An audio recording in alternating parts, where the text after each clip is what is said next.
Well, Martinsville, it produces action. It is a short track. A few years ago, I think Denny Hamlin described it best. I don't know if described is the best way. He was mocking someone, but he said these words. They say, short track racing. Yes, Joey Logano and Denny Hamlin got into an altercation. They got into a fight, kind of like what we saw with Chandler Smith and Cole Custer earlier tonight in the Xfinity race. But Joey Logano and Denny Hamlin made on-track contact after the race. Joey Logano was really mad. He tried to fight Hamlin, and then Hamlin after mocked him by saying that line. So, anyways, the whole point of me saying this is what we saw tonight was short track racing. Just short track racing. It was chaotic. It was crazy. There was contact everywhere, and there was a post-race altercation. It was the most NASCAR short track Xfinity Series event you'll ever possibly see. So I hope you enjoyed the race if you did indeed watch it. But if not, we're going to recap Shane Van Gisbergen's day. Still out of the playoffs, still out of the championship threat, but every lap at a new track, or in this case, his second time back at a track, it's a good experience for him. So qualifying, he actually qualified pretty well. Qualified 20th on the day, and unlike most tracks, he went forward at the beginning of the race. He didn't drop to 21st. He didn't drop at all. He went forward. He got up into the top 15 before a caution with about 20 laps to go in the stage. And during this caution, the majority of the field decided, hey, let's go ahead and pit and we'll have track position at the beginning of stage 2. Well, Shane Van Gisbergen opted not to pit during lap 40, about 20 laps short of the caution for the end of the stage, and Shane Van Gisbergen restarted 4th. He was able to get up to 3rd, and he was fighting for 2nd when another caution came out.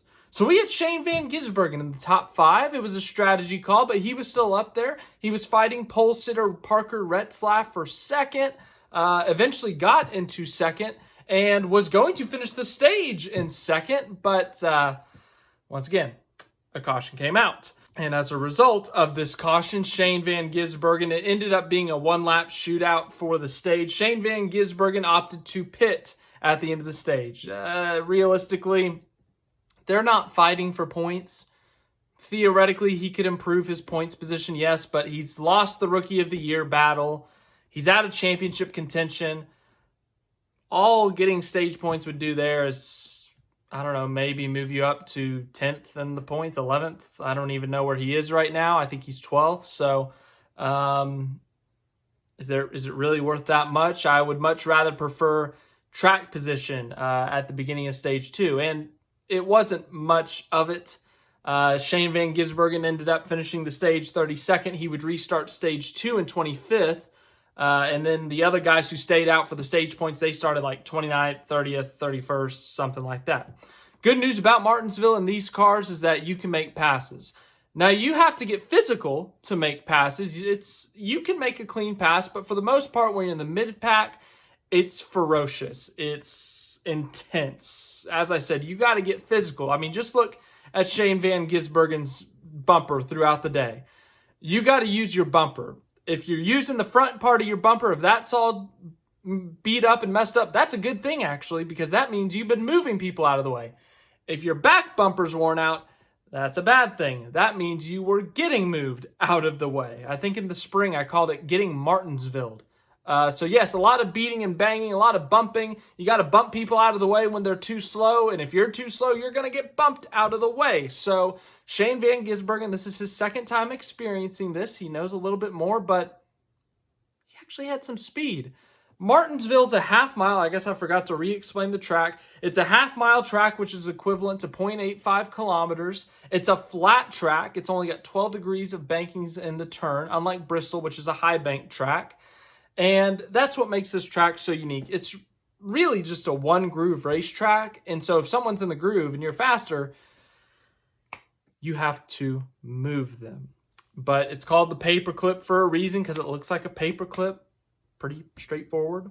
But Shane Van Gisbergen, something that, I don't know if advantage is the right word, but something that kind of almost levels at the playing field for him a bit more is that Martinsville is, I hate to compare it to a road course because road courses are still a completely different animal, but it's similar in that you're braking very heavy at this racetrack. You're always on the brakes. You're trying to find a rhythm, and it's about accelerating, but not accelerating too hard. You don't want to spin yourself out. Like things to that nature that are kind of similar to a road course. And that helps Shane Van Gisbergen in this situation. But as I said, he was going forward early in this race. They made a strategy call to get him into the top 5, get at the front of the field, some experience up there. And they eventually got back in the mid-pack. A little bit, I guess 25th is still the mid-pack. But stage 2 drove his way up to about 18th or 19th, and then once again, more cautions fall, altering strategies, and by the end of stage 2, he ends up 16th. So no stage points on the day, but he's been about everywhere in the field.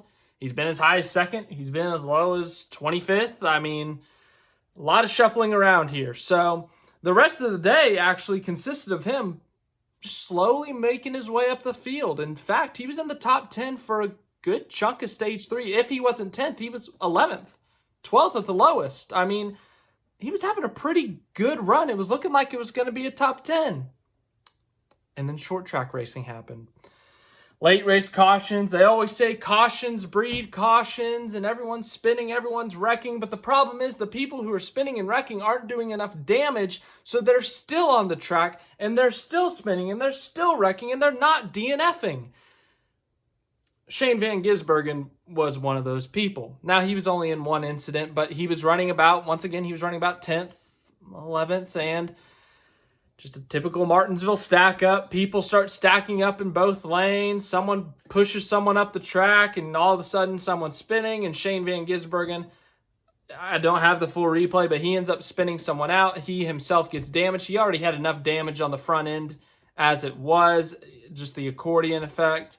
And, well, he ends up finishing the day 28th, 1 lap down. So 2 races in to Martinsville in his career, he has gotten the full Martinsville experience. Back in the spring, he got bumped and ran by Jeb Burton, and then he did it back to Jeb Burton. So he knows how to get bump and run. He knows how to bump and run someone. And then today, he got a lot of that accordion effect. He beat up the front of his car a good amount, and he was in a typical Martinsville stack-up. So, yes, he's got some good Martinsville experience under his belt now. But, yeah.